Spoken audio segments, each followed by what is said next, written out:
Welcome to St. Patrick's Festival Virtual Ballad Tour of 2021. And we're going to just do a little micro taster of the tour, as we couldn't have you all here this year. So the only people that we have here is a big giant seagull. So, how you doing? There he is. So that's Dublin the seagull. How you keeping? And he's going to be joining us on the ballad tour. Yeah, no, that's right, that's true. And yeah, I agree. So, it's funny you should say that, yeah. How are you getting on? Yeah. Doing great. Well, okay. Yeah, here I am. That's good, yeah. That's it, Mr. Dublin. Yeah. Here I am.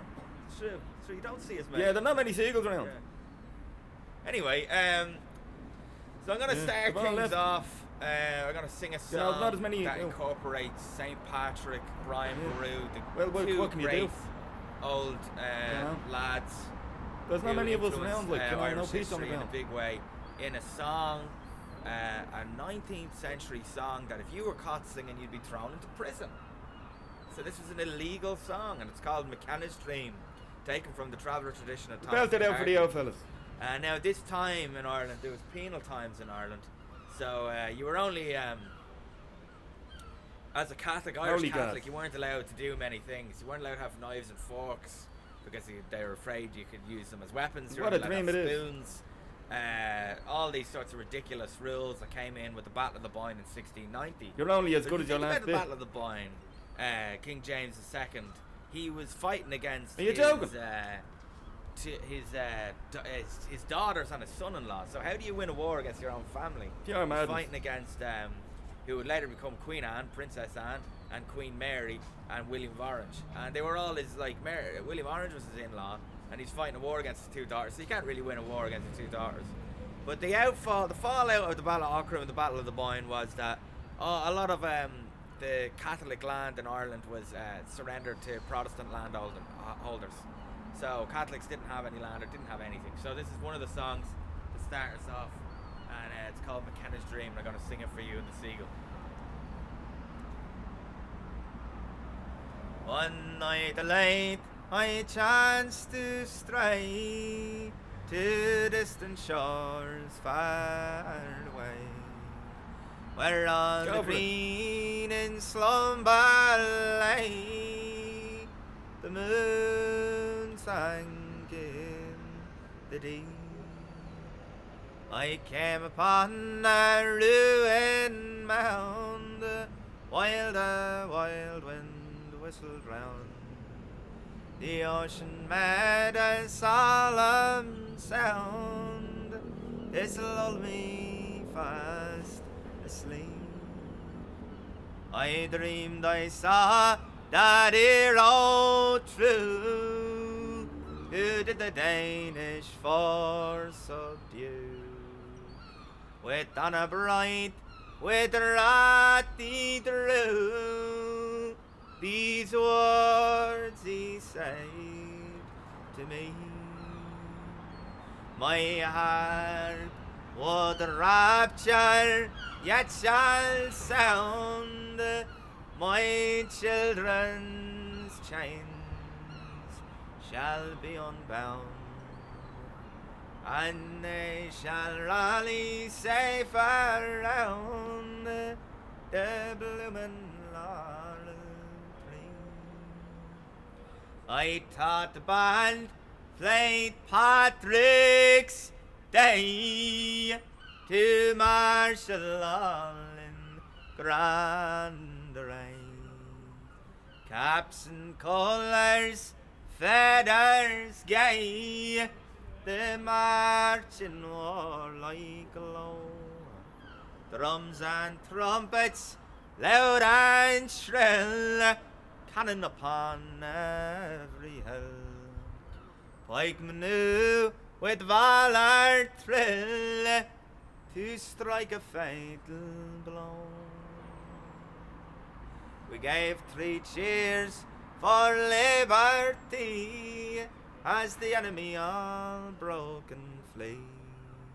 I looked around but could not see one foeman on plain, except the man who wounded lay on that field so far away. When I awoke, it was the break of day. So ends McKenna's Dream. So there you go, thank you. Fair play to you. Patrick's Day. My dad wrote that song. Ew. Fair play. So yeah, it's a song. It's this sort of. The great thing about a song is, you know, you don't need an instrument to sing a song. No, you just don't. need a mind and a tongue, and you can string something together. You know, and everybody, even the poorest people, come up with the greatest songs and stuff. So that's a cool song from that era. But it's amazing to think that a song could be so seditious and powerful that if you sang it, they'd throw you in prison. Cool. Amazing. There you go. Some of your mates there. Well, probably. I don't know. No. Why are you asking me that anyway? I don't believe in that. Don't know every All right, single. well, we'll go on, and we're gonna go on to another song. We're gonna focus mostly on the 19th, 20th, 21st century. We don't have time to get into the other stuff. We don't have time. Great century. Right, so follow me. Yeah, let's go. Let's get me fiddler. Get it on the back. Come on, Dublin, let's go. Alright. You get your can of Fanta. Don't be shouting at me. Come on, man. Yeah, okay. Alright, let's go. On me trot. On we go. It's actually got these jeans out of my man got me these jeans and pennies, and they're women's jeans. So can you believe it? Yeah, no. Don't fit me at all. Well, they fit me alright, but it's not a bad old day really gone. So this is Fishamble Street over here. Oh, so yeah.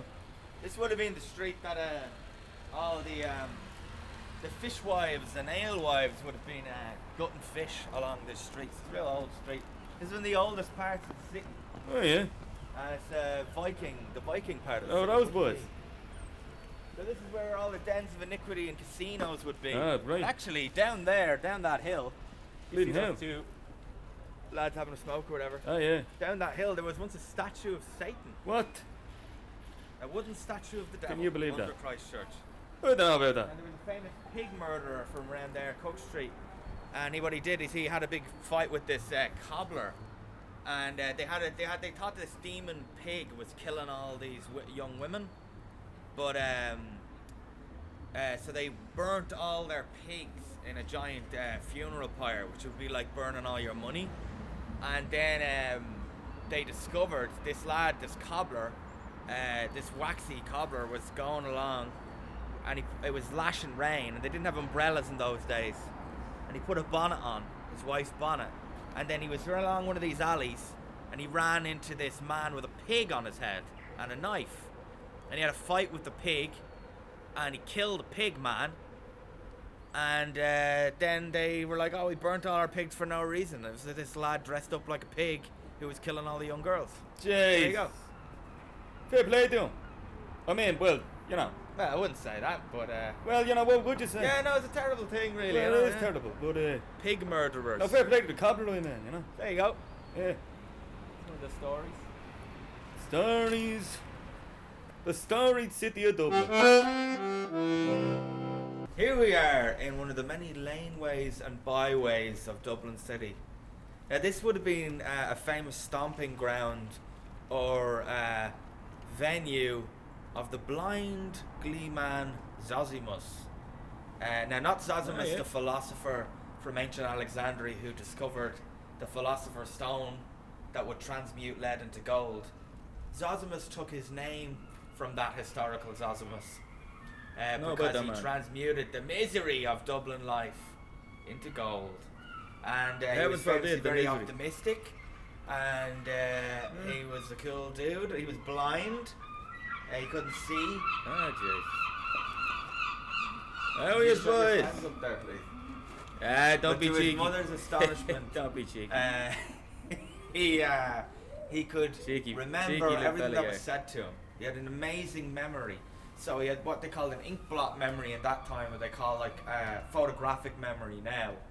And so she taught him reams and reams of great historical poetry, and he would just rattle it off to the people of Dublin, and they all loved it. So it's That's cool. stupendous. And his best friend was a lad called Fabulous. Stony Pockets, who was born like Ah, this. yeah.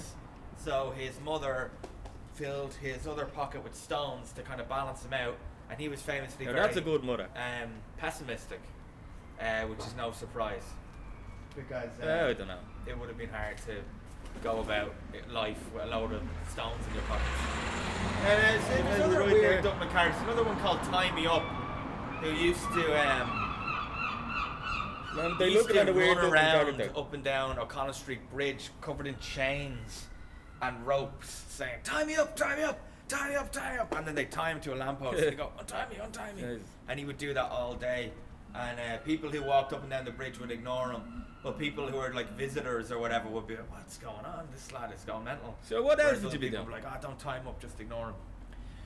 So I'm going to sing one of these Zozimus songs. This is about the Act of Union in 1800 where it dissolved the Irish Parliament and united Great Britain and Ireland, which was very, very unpopular with Irish people, obviously, because it kind of wreaked havoc with our economy and made us really poor, and it was terrible. So Go for it. Belt her out. this is a song, Oh Ye Men of Sweet Liberty Hall, one of Zozimus songs. Oh ye men of sweet liberty hall, and ye women all around, the come away on your weavers must call, sustain every shut land. Bring your silks and your satins and tweed, and cabinets all in the prime. Oh, bring them forth with such perfect speed as ye did in your Parliament's time. Let us sing of the Coombe and each street, long before the vile union was known, when lords and nobles did meet, and around us the glory had thrown. Then high on the market and court, the chambers, the puddle, the manor, where thousands each day did resort to place trade on the liberty's banner. Fabulous. Yes, that's one of Zozimus' many songs. My sister likes that Now we're one. going to go on and tell you about the Siege of Ship Street. Now, this lad doesn't have any wings, but most birds have wings. Yeah, my wings are But Look this at is it. a nice little quote from Aesop, from the ancient philosopher Aesop fables. The haft Aesop? of the arrow is feathered by the eagle's plume. Has Sap told you that, did he? So the thing that gives the arrow flight to kill the eagle is feathered by its own plumage. It means we often give our enemies the seeds of our own destruction. So the next time an enemy says something to you, where they reveal their cards or something, you can turn to them and say, the haft of the arrow is feathered by the eagle's plume. It'd be like a chilling boardroom non sequitur, you know? See? Sounds it. Alright, let's go. Yeah. From the nose of the man. Come Is along. it there? I'll come along for you. Jeez. You thought you were just going on a nice journey, not to be tortured all this time. I've been pressed, gang. I've been thought he was going for the walk of going down here with you. Here we go.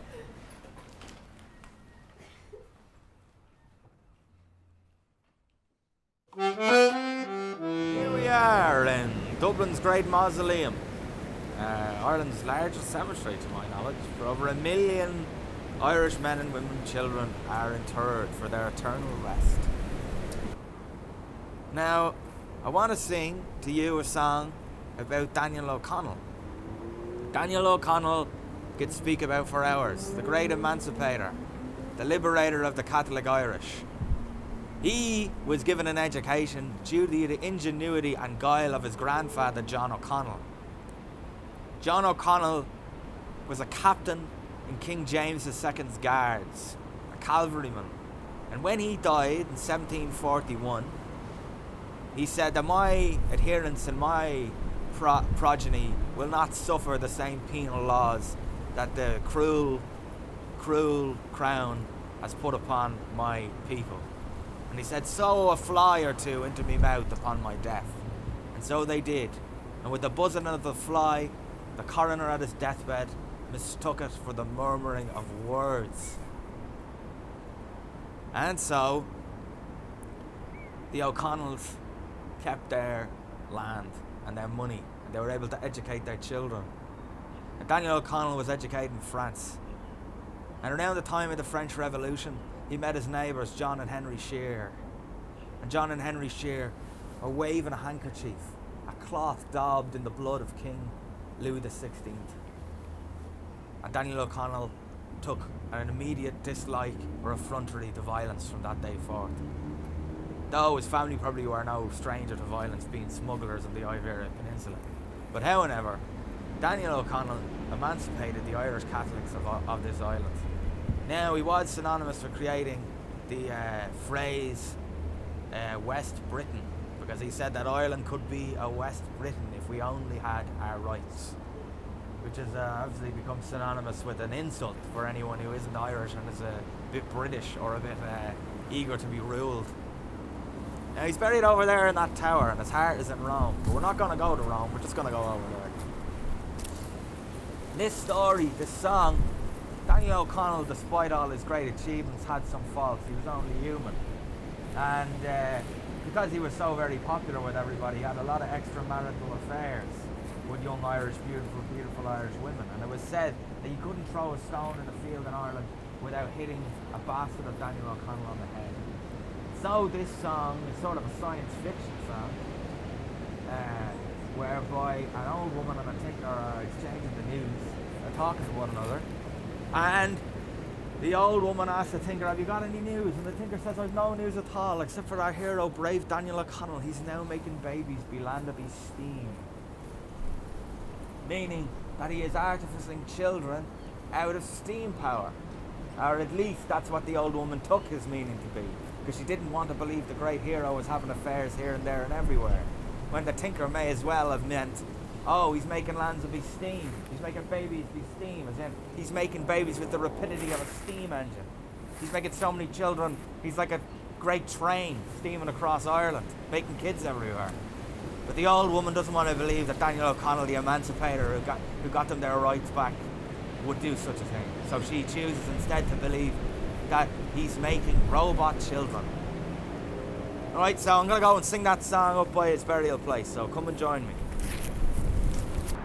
Ah, there was this jolly thinker and he met an old woman with a hump on her back and she blind of an eye. The day being warm, they sat down together. What news on this man, this old woman to cry? "I've got no news at all," replied the old tinker, "but a thing that had happened should never have been, concerning our hero, brave Daniel O'Connell. He's now making babies, the land of his steam." Well, Tana of a jowler, a blind the old woman, and a tinker a gra, and he crazy at last. Or is it the signs of war or rebellion? Or what is the reason that I'm making them fast? Well, it isn't the sign of war or rebellion, but that this generation is growing so small. So I'm going to petition the new Lord Lieutenant, and not to rely on the old style at all. Well, I am an old woman of 86 years, without tilting me head, and it's plain to be seen.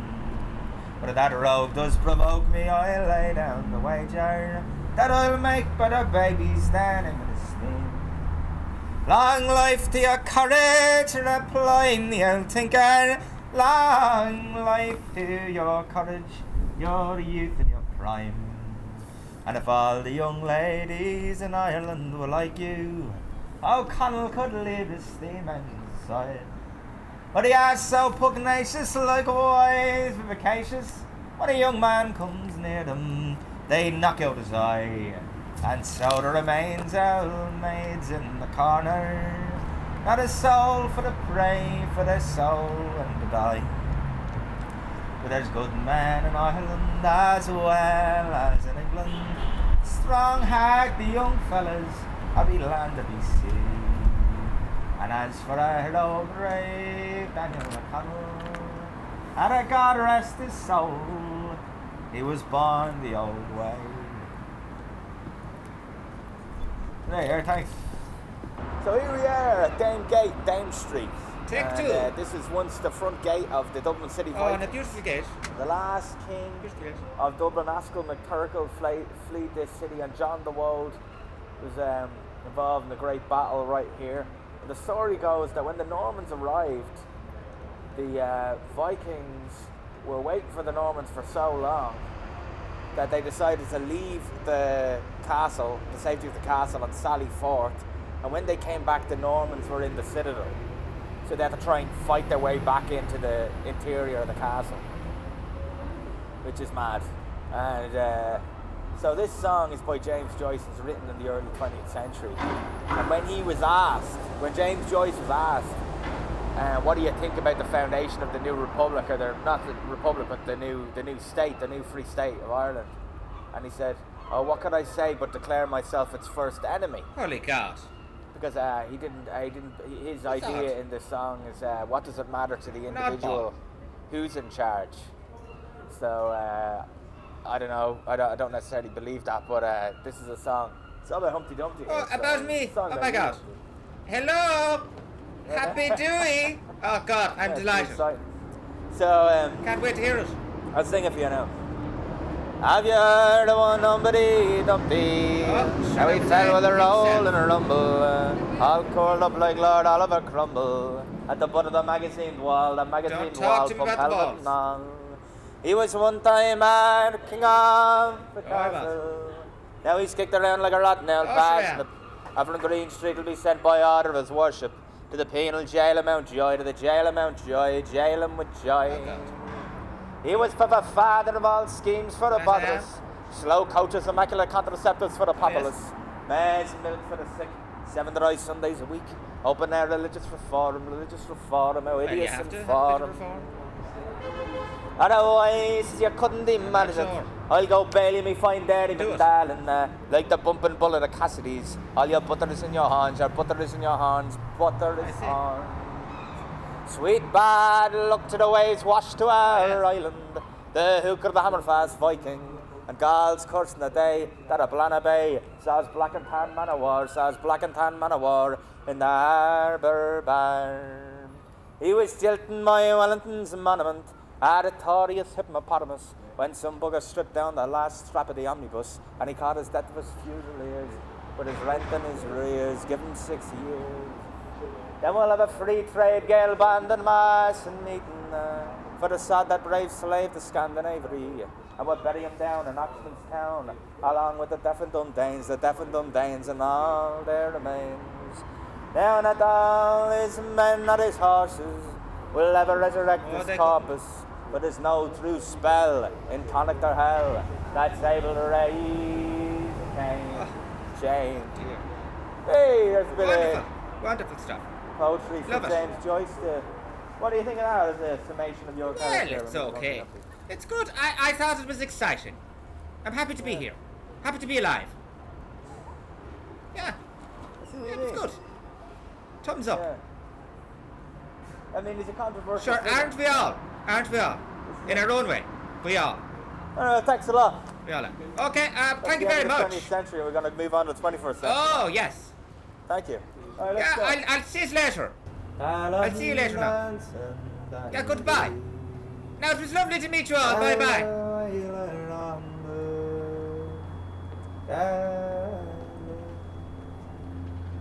The skulls of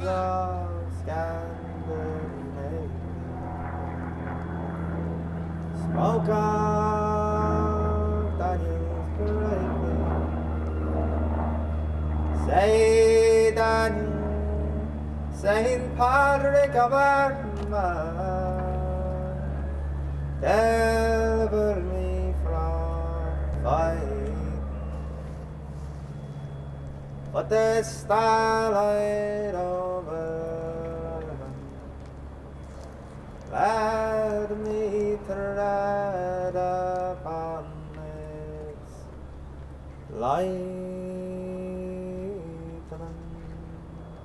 Ballad dancing Daniel Duty, rolling like a lion at the traffic lights one morning. Say Daniel, the garden of the muses won't change electric fuses. The tales of Manaruses for boys in mucky shoes. Ballad dancing that you do, the whaler on the dandy. Oh, Betty is so glamorous, her proms a weeping Lapras, from Pokemon to rom-com, with Tyler that passed on. He charmed her from her beanbag, they had it for this quick shine, or a Kardashian heat man. On Doyler's aunties beanbag. There's no lightness, there's no darkness in the glinting of its brightness. The harpoon and the harness, the rope that coils its vastness. Ballad dancing Daniel Duty, their oilers on the